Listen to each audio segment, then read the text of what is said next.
Hola, buenos dias. How's it going, everybody? I'm Paul Burge, and, I'm an Englishman living right here in Madrid, and you found the When in Spain show. Coming up in this episode, love and romance en España. Yes, today is el 14 de Febrero, which is the 14th of February. And, rather predictably, I suppose, this episode is going to take a loving look at Valentine's Day in Spain. So I'm going to look at what Spaniards get up to on Valentine's Day, on this special day for lovers. I'll be comparing it, I suppose, with Valentine's Day back home in the UK, where I'm from. Not that I have a huge, vast amount of experience of Valentine's Day particularly. But yeah, I'll be comparing what people get up to, the kind of traditions involved with Valentine's Day here in Spain and compared to back home in the UK, or maybe in the United States of America, other countries, etc., etc. What else will I be looking at in this episode? Well, I'll be asking the question, are Spanish people romantic? Are Spaniards more romantic than, say, Brits or Americans? Where do they kind of compare on the scale of being great lovers? I've tried to do some research on this, and there's no reliable data out there for this. Lots of people, I suppose lots of Brits, Northern Europeans might say that Spanish people have a kind of reputation for being very passionate, very hot lovers. I don't know. We'll talk about that later. So I'll be looking at that. What else? I'll be looking at some regional traditions of Valentine's Day as well, which are quite interesting in Barcelona, Valencia, etc., compared to here in Madrid. And then for a bit of fun, hopefully, towards the end of the episode, I'll be looking at some useful Spanish vocabulary regarding love and romance. So if you want to declare your love for someone, or if you're looking for some new soppy pet names for your lover, I'm going to run through a list of soppy pet names in Spanish and some other useful romantic vocabulary if you're looking for love, if you're going out, as we say in English, out on the pull and you're trying to impress a Spanish girl or indeed a Spanish guy. We'll have a look at some vocabulary for that. So before we get on to all of that good stuff, just a quick note to say that if you're new to When in Spain and you're asking yourself, what the cojones is this all about? Who is this guy? When in Spain is really a show that offers an insight into Spanish life, offers advice for anyone who's thinking about coming to live and work in Spain. I'm based in Madrid, but it's not just about Madrid. It's the information that I give is relevant for all of Spain. Cultural insights, everyday observations. I try to look at the kind of things that I find fascinating, interesting, and also the things that I find annoying and frustrating as well about living in Spain. So it's not like, oh, Spain is amazing. I love living here. It's a fantastic country. I love the culture. I love the people. But you know, like anywhere, it comes with its ups and downs and its frustrations and annoyances. So I'll be looking at that, those kinds of things as well during the series. So if you've just found us, When in Spain has been around for about 7 months, so we're relatively new.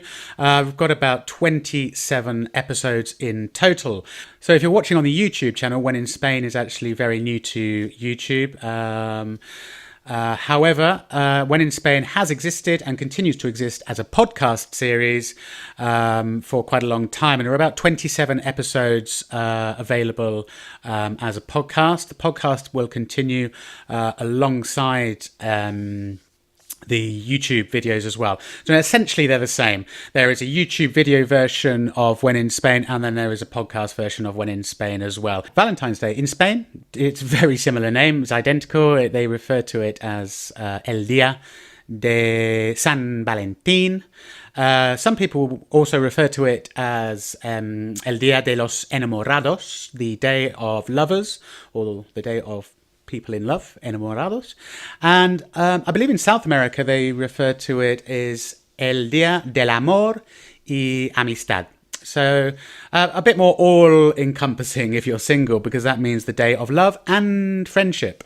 So not just for lovers. A bit more all-inclusive. Makes single people feel a bit better, maybe. I don't know. Anyway, so what are the differences between Valentine's Day here in Spain and Valentine's Day back, for example, in the UK, in my experience? For the benefit of this episode, I'm going to be comparing really the experience back in the UK with here in Spain. Well, the first thing that struck me, actually, is that people are not really big on sending their lovers Valentine's Day cards.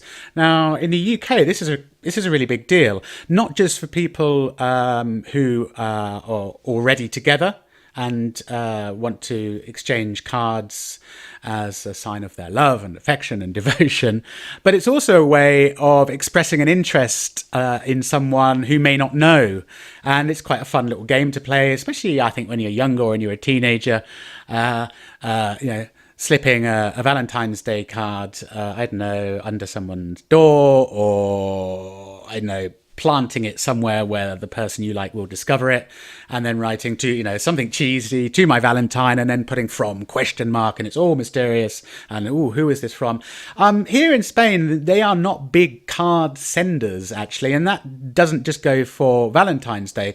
That also goes for really any kind of occasion where you might send a card. I know in the UK, we are a nation of card senders still, even though, in the face of the internet and electronic media, Christmas, it's still pretty important for people to send Christmas cards to each other. Birthdays, definitely, especially among family and close friends.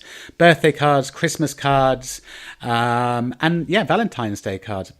Walking around Madrid in the last couple of days, one thing you'll notice in Spain in general is there are not card shops. In the UK, there are various chains of card shops, shops that only sell greetings cards of all different types.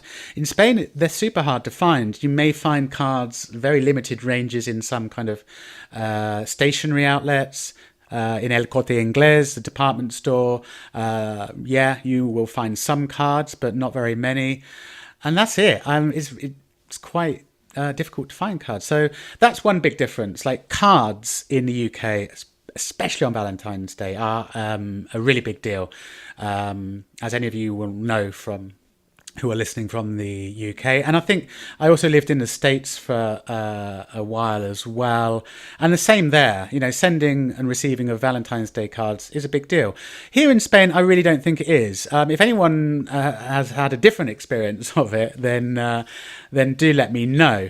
But not a Valentine's Day, not big into sending Valentine's Day cards. Flowers and chocolates then. The typical kind of soppy, slightly unimaginative, I guess, romantic gestures. Chocolates and flowers, certainly flowers. Madrid, for example, is absolutely full of flower stalls all year round. But you will notice that around Valentine's Day, particularly on Valentine's Day, like today, if I head out now, there will be baskets, buckets of red roses everywhere. And not just in the regular flower vendors or florists or those kinds of places, but also you'll suddenly see that popping up all around the city on street corners are little independent red rose vendors selling bunches of red roses or individual red roses. So and I think it's fairly common to see people walking around with bunches of flowers on Valentine's Day because they're either about to give them or they've just received them. So flowers, yes. Chocolates, yeah, I guess so. I'm thinking about going into supermarkets and those kind of places. Yeah, I think people do give chocolates, but I'll come on to this point in a minute. In terms of chocolates and gifts gifts and presents. It's not as commercialized as back in the UK, or indeed I don't think as the United States.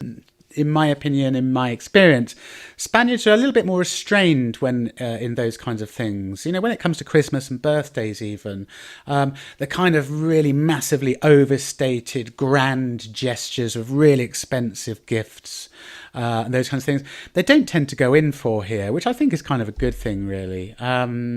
Last year, I'm in a relationship with a Ecuadorian Spaniard. We've been together for a few years. Last year, we're engaged now as well. So actually, Karina is my fiance. Last year, I bought her some flowers. A little bit predictable, I guess. I bought her some flowers. And Karina bought me this little guy. For those of you listening, it's a little plastic gold cat with a little rocking arm. And I don't know, you see these everywhere. I think it's comes from China. I'm not quite sure what it means. I don't know if it's supposed to bring good luck. If anyone is listening or watching and knows the proper name for this and what it symbolizes, but I always really like them. You see them in the kind of Chinese grocery stores around Spain, certainly in Madrid, in the windows, above the counters.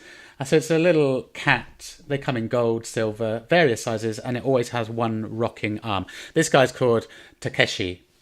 And that was my present from Karina last year, which I absolutely love. Pride of place over there next to the TV. So, I know, small, jokey gifts, I guess.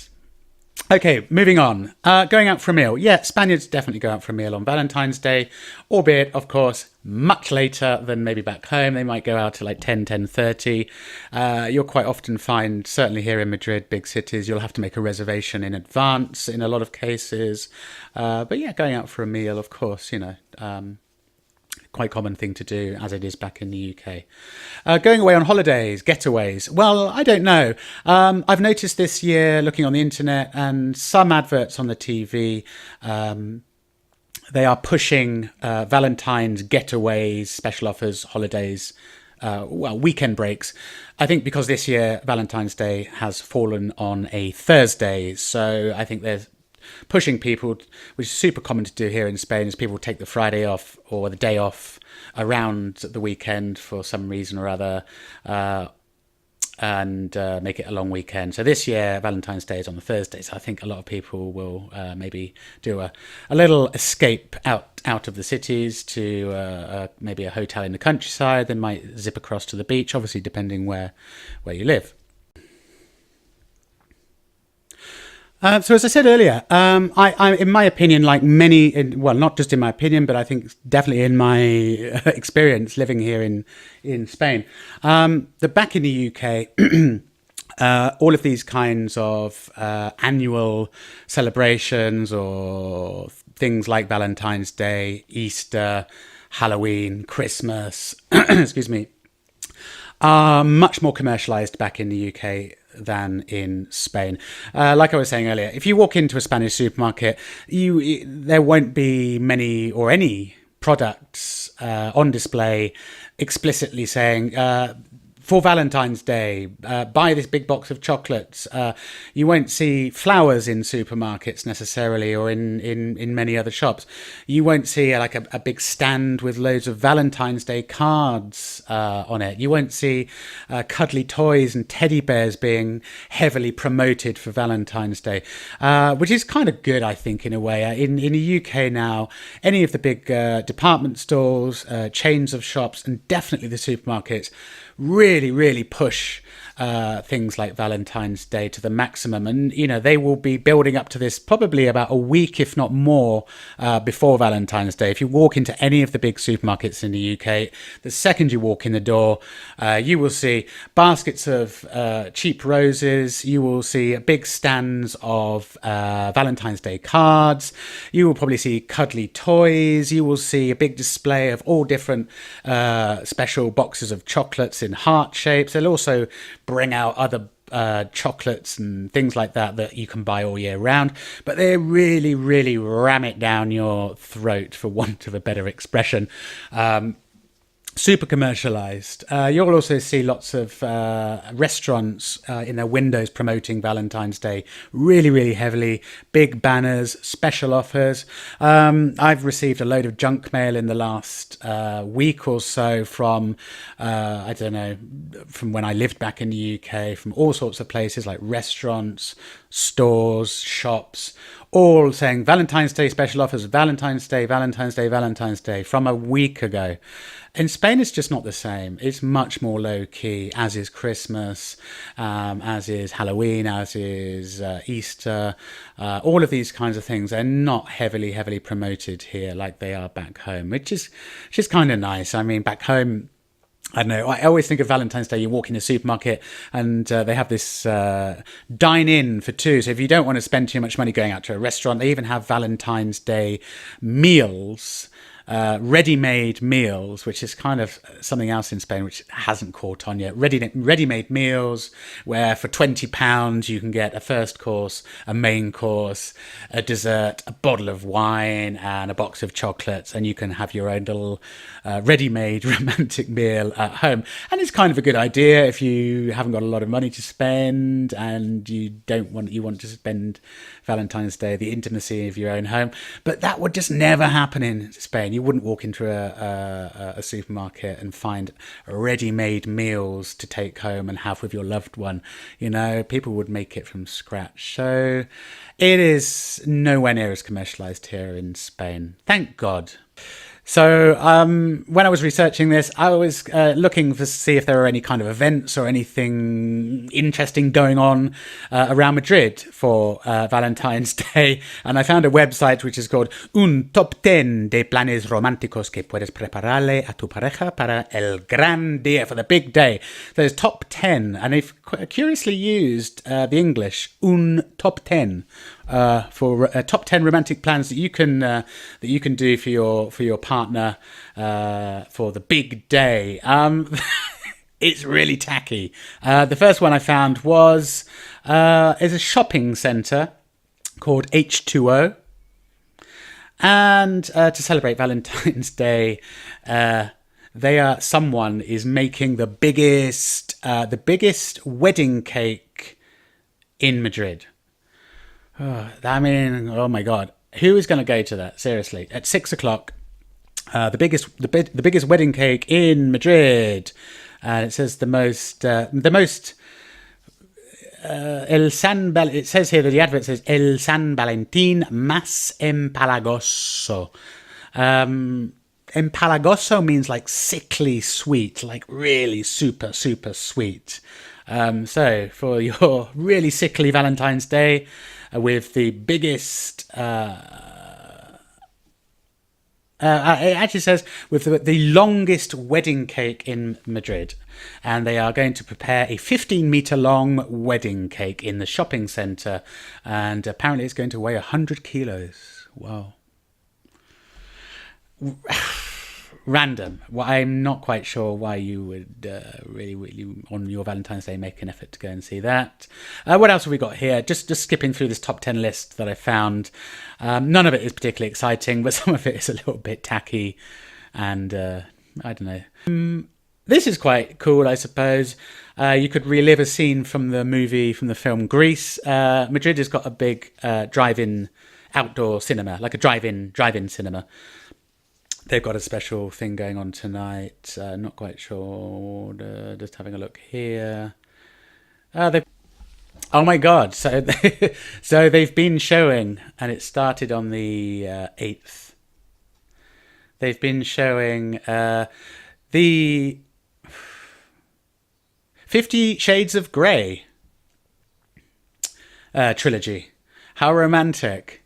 So when I was researching this, another curious thing I stumbled across was, and this is disputed, that there was a church in the centre of Madrid called San Anton, which claims to have some of the bones of Saint Valentine inside the church. And I looked into this, and it's true. You can go into the San Anton Church, which is in the Chueca neighbourhood in the centre of Madrid, and they have what are apparently the remains of, or some of the remains of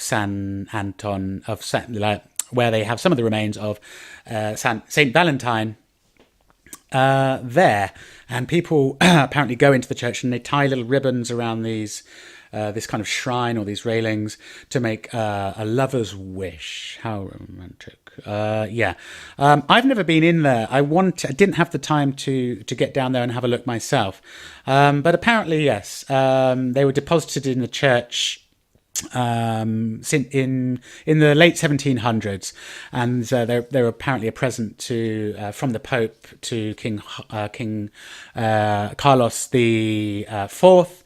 And they've been stored there ever since. So they've been they've been on display in the church since 1984. So you can go in there and see them, and they're there on this big plush red velvet cushion, and there is a skull, bones, and that kind of thing. It's a little bit, looking at the photos I've seen, and a little bit macabre, really. Certainly not romantic. But yeah, so there is some, I'd say, slightly tenuous connection there. Why? Because there are lots of claims in various places around the world that also say that they have the remains or the real bones of Saint Valentine. Ireland,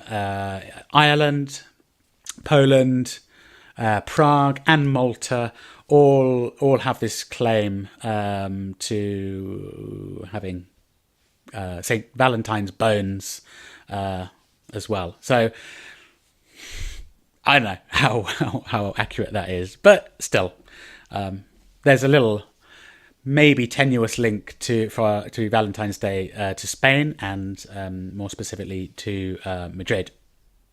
Okay, so let's look at some of the slightly different Valentine's traditions around Spain.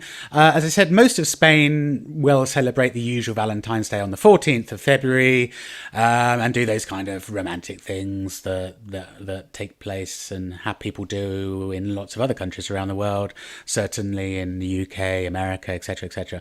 But interestingly, Spain is a very regional country, and for this reason, different regions really like to keep hold of and not let go of their regional traditions. So Catalonia, in the northeast of Spain, Barcelona, this region, if your Spanish geography isn't great, they have their kind of own version of Valentine's Day on the 23rd of April, and it's called La Diada de Sant Jordi. Sant Jordi is St. George, so it's like St. George's Day, and they celebrate it on the 23rd of April, so a little bit later in the year, and it also coincides with Catalonia's national day, and I believe that Sant Jordi is the patron saint of Catalonia. And they have quite a nice tradition. It's quite specific. And what happens is that lovers exchange, books and flowers. So, I suppose it's a little bit outdated now, but the guy traditionally gave the girl a red rose. Excuse me. And in return, the girl would give the guy a book. Obviously now I think whoever wants to give a book or a flower gives a book or a flower, but the idea is it's about exchanging flowers and books. And it also has a name in Catalan is el Dia del Llibre, el Dia del Llibre, or el Dia de la Rosa, the day of the rose or the day of the book. So I think that's a really nice tradition, actually. And I've not been up in Barcelona or Catalonia at this time of year, but one of my good friends lives up there, and he says, yeah, it's great. You walk around the city and there are not just flower stalls set up everywhere, but book stalls selling books. So it's really nice. You can walk around, and Barcelona, for example, turns into an open-air outdoor library for the days around April the 23rd. And there is a saying, apparently, a rose for love and a book forever. Yeah. Oh. How sweet. No, I think it's a nice gesture. And, you know, I love books. I would love to receive books for Valentine's Day. Hint, hint. If Karina, if you're listening or watching.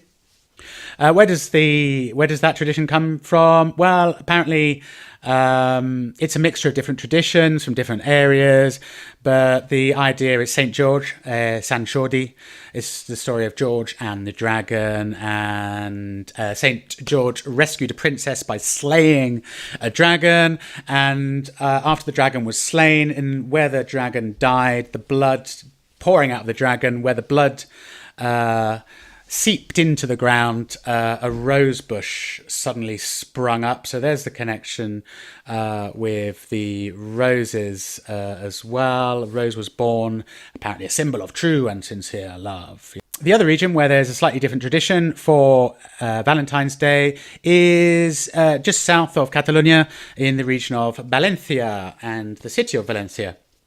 In Valencia, they celebrate, they have their own version of something similar to Valentine's Day, which is celebrated on the 9th of October. And it's called the day of el Día de Sant Dionís. Sant Dionís. And he's the patron saint, locally known as the patron saint of lovers.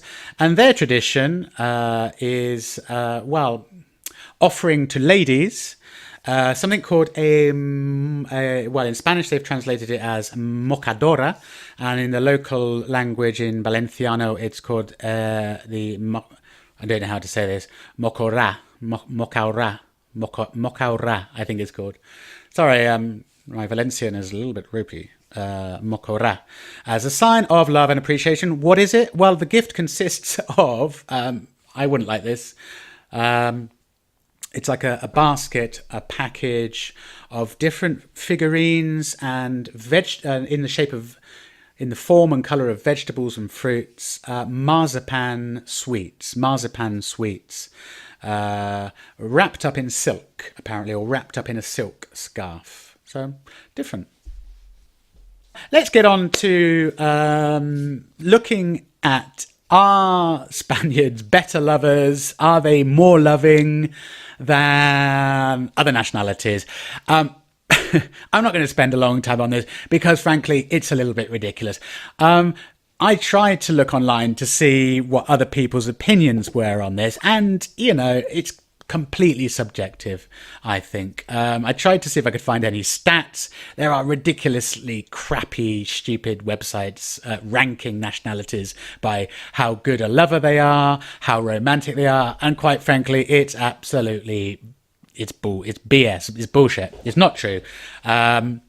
I don't know. All I can do is compare my experience with being in a relationship with a South American / Spaniard, and also compare it with my previous experience of being in relationships with other nationalities, and looking at my Spanish friends to see how they act with each other.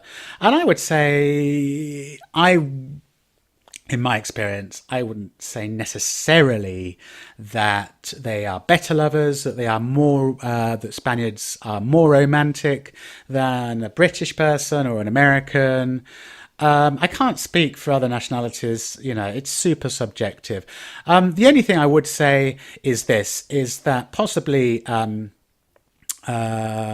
Spaniards, and certainly in my experience South Americans, are probably maybe are more passionate in how they express themselves, and that kind of translates across to how they interact with you as a lover.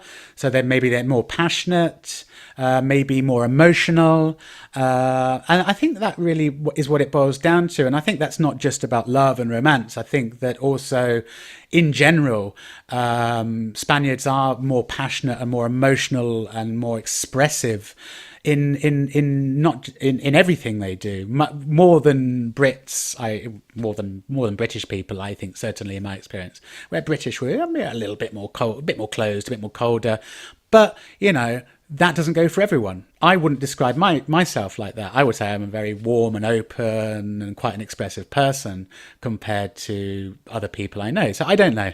Hard to say. In my experience, yes, it would just boil down to that in my experience, I think Spaniards are more expressive, more passionate, and a bit more emotional when it comes to loving. And that's no bad thing at all. What was the other thing I was going to say? I don't know. On a day-to-day basis, I think maybe they are a bit more romantic in the sense that there's the small attention to details that maybe we wouldn't do in Britain. I don't know. There's this expression. There's this word in Spanish, and it's detallista, and it is used to describe a person, and it means I can know how I could translate it. It's like a detailer, someone who pays a lot of attention to details, and there's this expression. Someone might say, "Oh, que detalle," or "Oh, vaya detalle." Oh, what a detail! And what it means is like when someone takes the effort to make not some big grand overblown gesture, but they might do something very small but very romantic, and it might even just be leaving a little love note for someone on the kitchen table that they read when they get home. It might be making something from scratch, like going to the effort of making a cake to give to your loved one, or preparing them a really nice meal when they don't expect it. What they call details, little attention to details. And I think that's kind of true. Spaniards are really good at doing those kind of things, possibly more than Brits. But again, it's down to the person, I suppose. So I think it's, they might make a really subtle but really kind of thoughtful is the word I'm looking for. A thoughtful gesture, a thoughtful gesture, super simple, doesn't necessarily cost any money, but there's a lot of thought gone into it. So yeah, I think that Spaniards are very good at doing that kind of thing. Whereas, back home in the UK, might just fancy a pint, love? I've got you a pint in. Cheers, love. No, I don't know. So to round off the part you've probably all been waiting for, let's look at some really quite interesting and quite funny Spanish language vocabulary for, I don't know, these are what I would call terms of endearment, so how you might refer to your loved one. And the first one I'm going to look at, and I've heard some of my Spanish friends use this quite a bit. Fatty. They call each other fatty, as in fatty. And it's perfectly acceptable. It's not rude. No one's going to get offended if you call your lover fatty. In Spanish, it's gordi.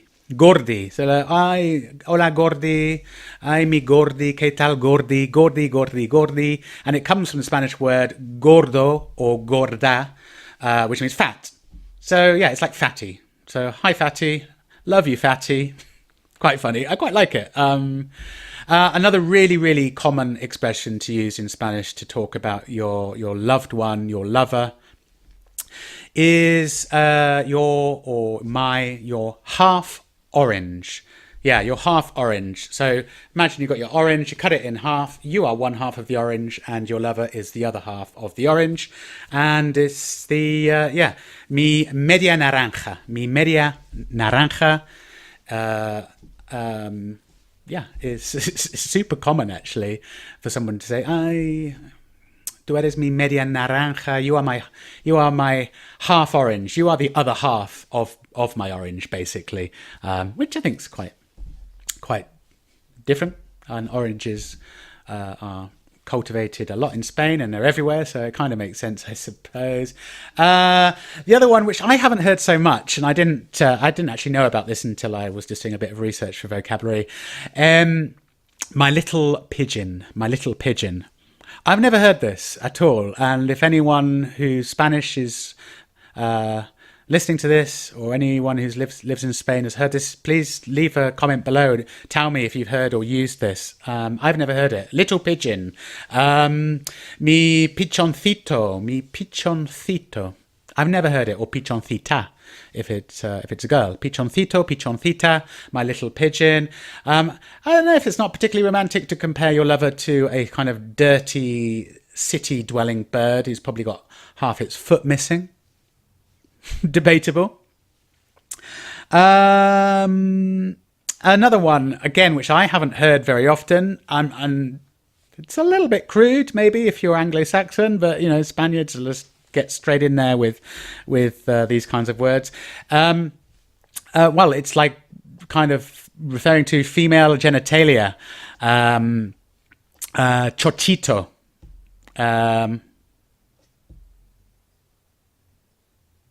Chochito, which means like little female genitalia. So it's like little vagina. Chocho is like a slang word. Chocho is a slang word for vagina. Mi chochito apparently is a term of endearment. I'm going to say I've never heard it, and I'm going to say caution with using that. Maybe I'm going to check with a Spaniard to see if that's true or not. Maybe don't say it in front of your lover's parents or their family.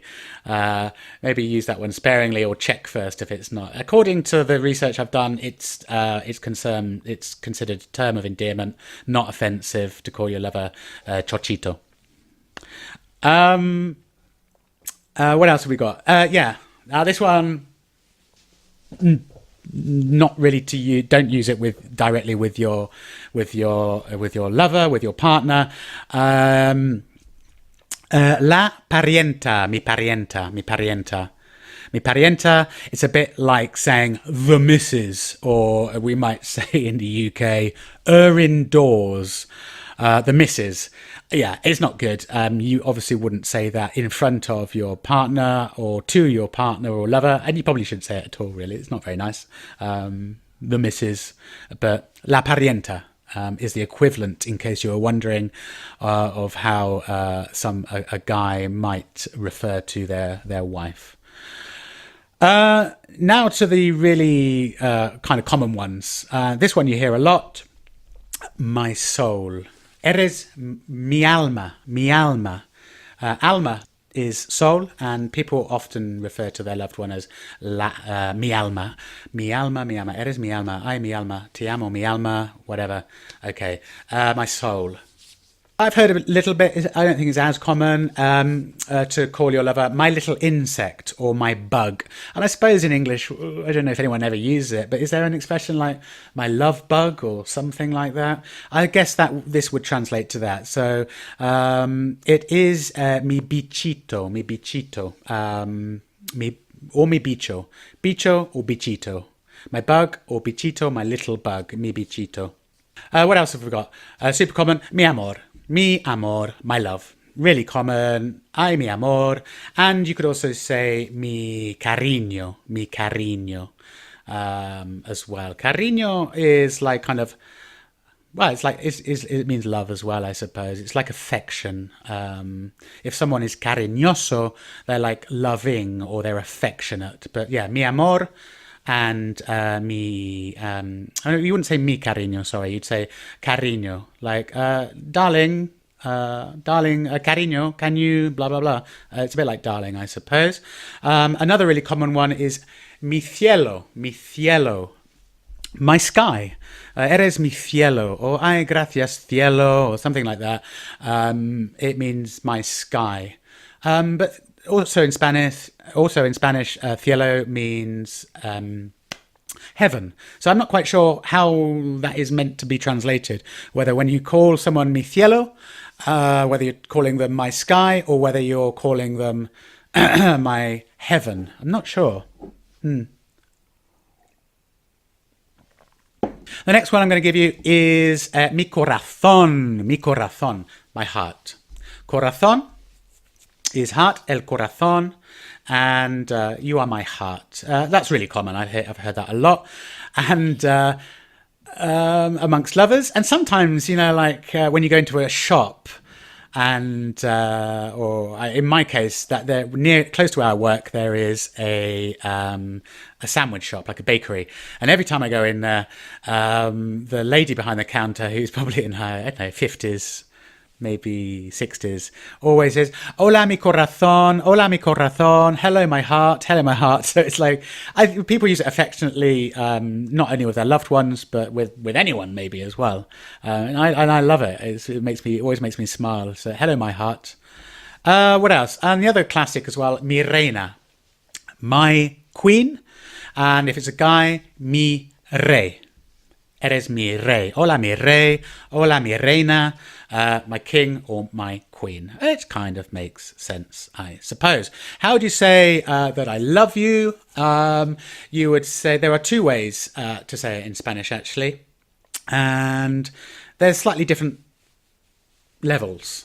So I suppose the most common way to say it is te quiero. Te quiero mucho. I think everyone knows that. Super common. And you can use te quiero with your family. You can say it to really close friends, like, I really love you, mate. And, you could say it to your family. And te quiero you would use maybe at the beginning of a relationship when you're not, in the... in a honeymoon period, no, in the beginning, in maybe the first few months, and you want to sort of tell the person that you love them, and you would say te quiero. And the literal translation of that is quite strange, really. It's quite curious. It actually means I want you. Te quiero, I want you. So that's level number 1 of I love you. Level number 2 of I love you is te amo. Te amo, from the verb amar, which literally does mean to love. This is a bit stronger. You would not say this to your mum, dad, brothers, sisters. This is only really for romantic love. Only for romantic love, and it's considered much stronger. Yeah, te amo, and you'd use it with your lover. But when you are really into the relationship, you're very committed. And you've been together a long time. It's like deep romantic love. So that's how you say I love you. What about falling in love? You can't translate it directly in Spanish. And I actually prefer the English for expression, because to fall in love, it's like it's beyond your control. It's sort of like you can't help it. It's something that just happens to you. You've been hit by the arrow of Cupid. Incidentally, the arrow is una flecha. Is una flecha, but there's an expression in Spanish which is quite nice, which is this like, love at first sight, and it's flechazo, which means a big arrow. Flechazo, pum. But I prefer the expression in English, to fall in love. For me, it makes more sense. It's something that is sort of beyond your control. It's like, whoa, fallen in love. But in Spanish, it's enamorarse, a reflexive verb. Enamorarse, to fall in love with someone. So, example, if you wanted to say, I'm in love with you, you would say, me estoy enamorado de ti. Me estoy enamorado de ti. I'm in love of you, really, is how they would say it in Spanish. I'm falling in love with you. Me estoy enamorando de ti. I'm falling in love with you. Yeah. And finally, if you wanted to like take it down a notch and you maybe are kind of trying to flirt with someone or trying to express that you're interested in someone, you might just say something like me gustas, I like you, or me gustas mucho, or something like that. You might say a bit more colloquially, I don't know, tú me molas, like, I think you're great, I think you're really cool. I really like you. I'm great. Yeah, that's really common to say. And the language works pretty much the same. Then after that, do you want to go out? Do you want to have a drink? How you would normally say it in Spanish. I'm not going to go through all of that vocabulary. Boyfriend and girlfriend in Spain are commonly referred to as novio and novia. Novio is the guy. Novia is the girl, and quite often the term pareja is used. So pareja is a couple, but individually you might refer to mi pareja, my partner, as well. So it's a couple, the word is the same. Una pareja is a couple, pero mi pareja is my partner. Estamos vacilando. It's like we're just fooling about, we're just messing around. It's nothing serious. Another one I've heard is tenemos un cuento. Tenemos un cuento. It's like we've got a history or we've got a story. So we're like, we're not together, but there's something between us, or there has been something between us. It might translate as we're seeing each other, something like that. I think that's the only kind of really expressions I've heard of before. Another one, pardon my language, but that people use, people say, is "foi amigos," which in English is like fuck buddies. So people who don't want anything serious, but they like each other and they just have sex with each other. Not that I had to give a definition for that. Sorry. So I will shut up now and stop boring you. Thank you for watching and thank you for listening. And one other quick point I must make. This is supposed to be a weekly show.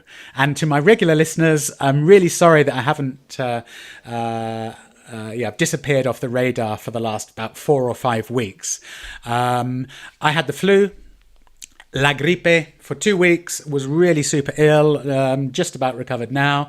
Work has been busy and I was backwards and forwards doing a bit of travelling as well. So I'm sorry I neglected the channel for a bit, but I'm back and this will be a weekly podcast and YouTube series. I'm going to try and keep the publishing day to a fixed day. I still haven't decided yet, but I think it's going to be Mondays.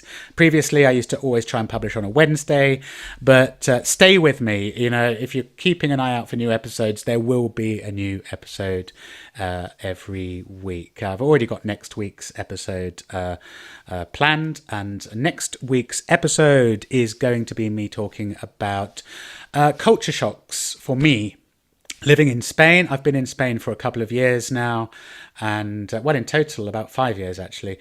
But I'm going to be looking at culture shocks that I still can't get my head around. Culture shocks I still can't shake off. So I'll be looking at top 10 culture shocks that for me I still kind of I find difficult and struggle with, or that I still think every time, wow, this is amazing. That is great. That's fantastic. I can't believe that these things happen in Spain still, or whatever. So it's positive and it's a little bit critical as well. Next episode, my top 10 culture shocks in Spain that I still surprise me. Lots of other episodes lined up as well, and more episodes getting out and about, out of here and out there, into the street and into Madrid and into Spain as well. So until the next time, cheers and gracias. Adios.